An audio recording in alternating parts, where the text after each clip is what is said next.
دنیا آزمائش ہے.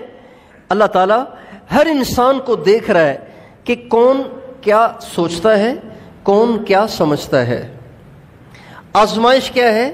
آزمائش یہ ہے کہ اللہ تعالیٰ نے اس دنیا کو اسباب کی جگہ بنایا ہے.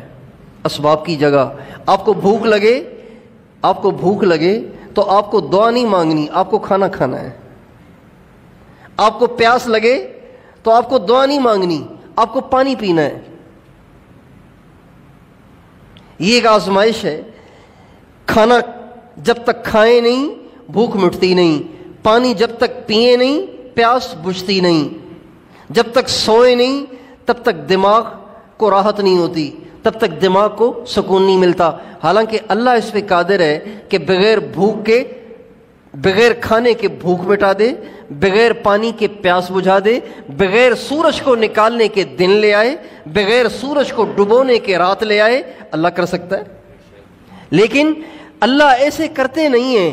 اللہ اسباب ہی کے ساتھ دنیا کو چلا رہے ہیں. یہ ایک آزمائش ہے, یہ ایک امتحان ہے کہ میرے بندے اسباب سے سمجھتے ہیں یا میری ذات سے سمجھتے ہیں. یہ ہے آزمائش. اگر اسباب سے ہوتا دیکھ کر دھیان اسباب کی طرف چلا گیا تو ہم فیل ہو گئے.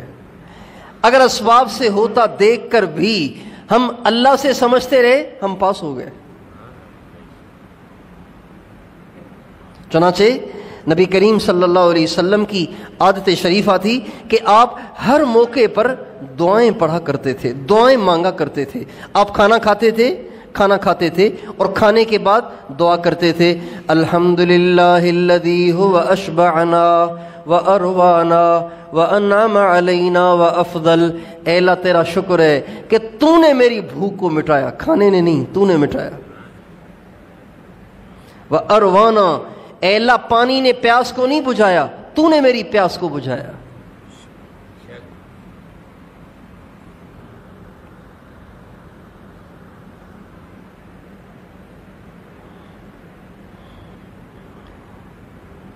سواری پہ بیٹھتے تو آپ دعا کرتے, سبحان الذی سخر لنا ھذا وما كنا له مقرنین وانا الى ربنا لمنقلبون. اے اللہ تیرا شکر ہے کہ اس سواری کو میرے تابع تو نے کیا ہے, میں تو اس کو قابو نہیں کر سکتا تھا. ہر چیز کی نسبت اللہ کی طرف. حالانکہ نظر تو اسباب سے آ رہا ہے, لیکن ہمارے نبی کی عادت شریفہ تھی کہ آپ ہر چیز کو اللہ پاک کی طرف منسوب کرتے تھے. آپ علیہ السلام جب مدینہ منورہ ہجرت کر کے تشریف لائے تو کفار سے جنگ و جدل کا نظام شروع ہوا.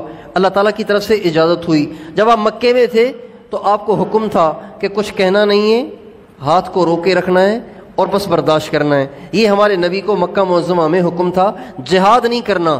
جب آپ جب مدینے میں آئے تو اللہ تعالیٰ کی طرف سے اجازت ملی, کتب علیکم القتال, تم پہ اب جہاد کو فرض کر دیا گیا ہے. وَهُوَ كُرْهٌ لَكُمْ, اگرچہ تمہیں یہ ناپسند ہوگا کفار سے لڑنا, لیکن ہم تم پہ اس کو فرض کر رہے ہیں. جہاد کی اجازت مل گئی اور جہاد کی فرضیت ہو گئی. اب کفار سے ہمارے نبی کی جنگیں ہوئیں, لیکن ہمیشہ ہمارے نبی نہیں جیتتے تھے. کبھی ہمارے نبی کا لشکر جیتتا تھا, کبھی کفار جیتتے تھے. جب کفار جیتتے تھے تو ہمارے نبی کے ساتھ ایک درنگی قسم کی جماعت تھی جن کو منافقین کہتے تھے. اندر میں کفار سے ملے ہوتے تھے, سامنے بڑے حضرت کہہ رہے ہوتے تھے, ان کو منافقین کہتے تھے. جب ہمارے نبی کو جیت ہوتی تو کہتے اللہ نے کیا. جب شکست ہو جاتی تو ہمارے نبی کی طرف اشارے کر کے کہتے اس کی وجہ سے ہوا ہے, اس نے مروایا ہمیں.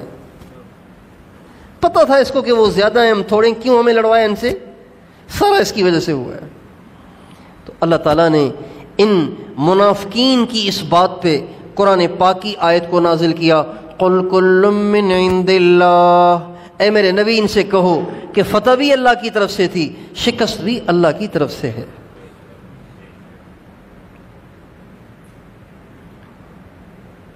اسباب تو بظاہر یہی ہیں. غزوہ احد میں شکست ہوئی. کیوں شکست ہوئی؟ اسباب جو بنے وہ یہ بنے کہ ہمارے نبی نے ایک جتھے کو جبل رومات پہ کھڑا کر دیا تھا اور فرمایا یہاں سے ہلنا نہیں ہے. جب وہ ہلے تو کفار کو پیچھے سے آنے کا موقع مل گیا. اسباب تو یہ بنے، لیکن اللہ کہہ رہے ہیں یہ اس وجہ سے نہیں ہوا، یہ اللہ کے حکم سے ہوا. وما اصابکم یوم التقى الجمعان فباذن اللہ، وہ جو تمہیں جنگ احد میں شکست ہوئی اللہ کے حکم سے ہوئی.